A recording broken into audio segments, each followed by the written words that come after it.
Hello, fellow doctors and students. Welcome to the episode 2 of PYQ topic series. So, in this video, I'll be discussing all the previous year related questions of the bone tumors and also the image based questions. So, let's get started. So, the first is osteoid osteoma. So, it has been asked previously also. So, first, you can see the image.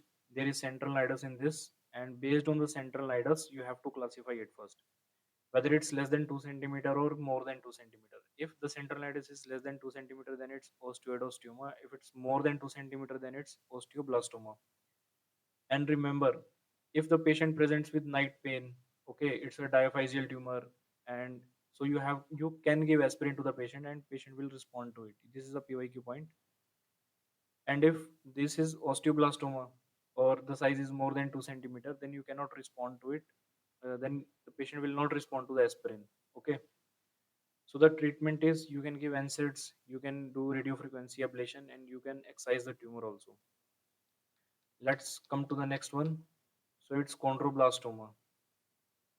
So chondroblastoma is it has stippled punctate calcification in the epiphysis.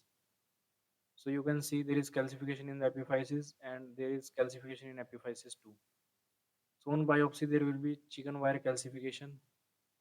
So this has also been asked previously in inicet.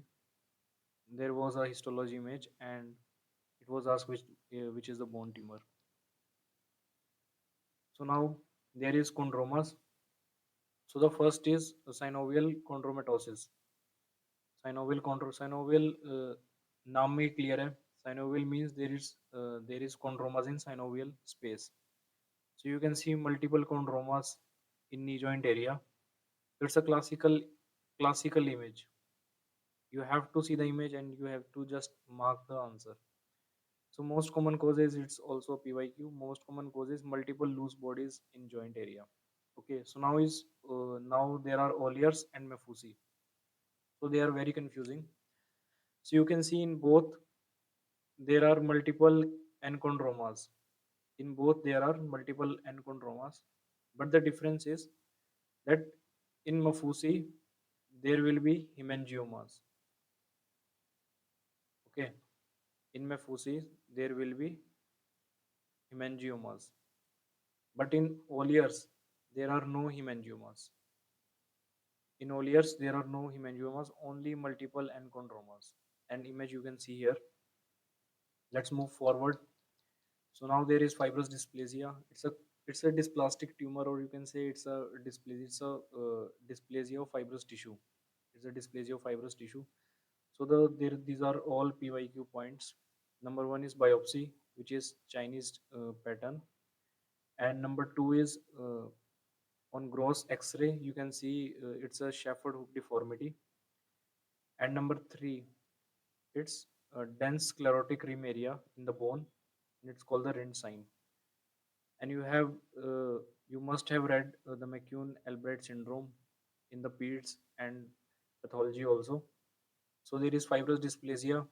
Okay, there is cafe light spots, and there is precocious puberty, and multiple endocrinopathies. So that is McCune-Albright syndrome. It's also PYQ related point. Let's move forward. So now there is osteochondromas. So by the name you can go. Osteo means bone. Osteo means bone, and chondroma means cartilage. So there will be a cartilage cap, and beneath it there will be bone. So depending upon the cap, you have to see if it's less than 2 centimeter, then it's called osteochondroma, and if it's more than 2 centimeter, it's called chondrosarcoma.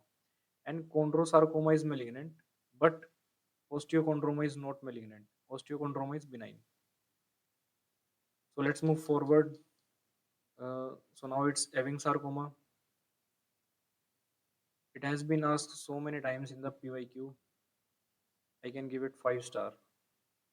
Okay, so first see the biopsy of Ewing sarcoma. So it's a mesodermal tumor, but the biopsy is ectodermal, and it has pseudorhizids. And on X-ray, you can see it has onion peel appearance in the diaphyseal region. So this is the diaphyseal region, and you can see it has onion peel appearance. It's a classical image. So the PYQ line is, it's the most common tumor of it's the most common tumor of first decade. Just give me one, 1 minute, 1 second. So yeah, it's the most common tumor of first decade, but most commonly occurs in second decade. It means that theoretically having sarcoma most commonly occurs in first decade, or it has the highest chances to be seen in first decade. But practically, when it comes to the practical part, then it most commonly occurs in second decade. Okay. So now coming to the mutations, there is MIC2, there is CD99, and staining is PAS positive. And translocations are, you can remember by the 22, 22, 722, 1122, 2122. And also CD99 mutation is also seen in giant cell tumor. These are all PYQ points. Now coming to the again a PYQ question. Once it was asked whether the having sarcoma is chemosensitive or chemoresistant. So we have to see what type of history is given in the question. If it's upon diagnosis, then it's chemosensitive, and if it's upon relapse, then it's chemoresistant. Okay. So now coming to the second last, which is osteosarcoma.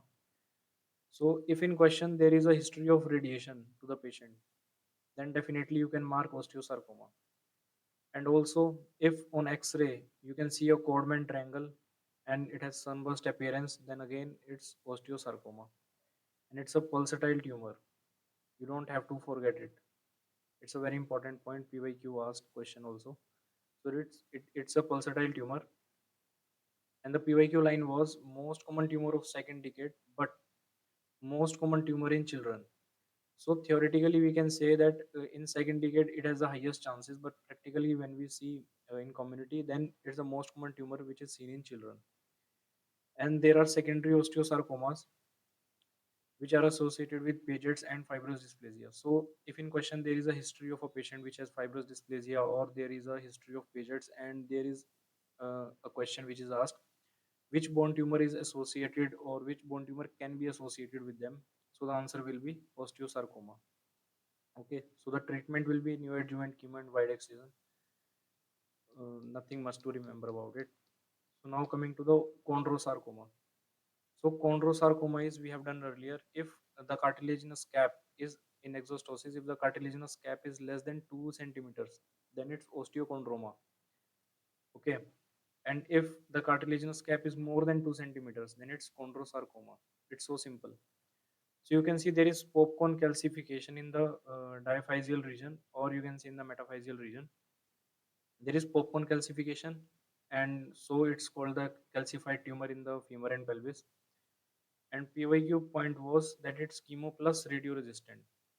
This tumor is chemo and radio resistant too. So you cannot afford to forget this point.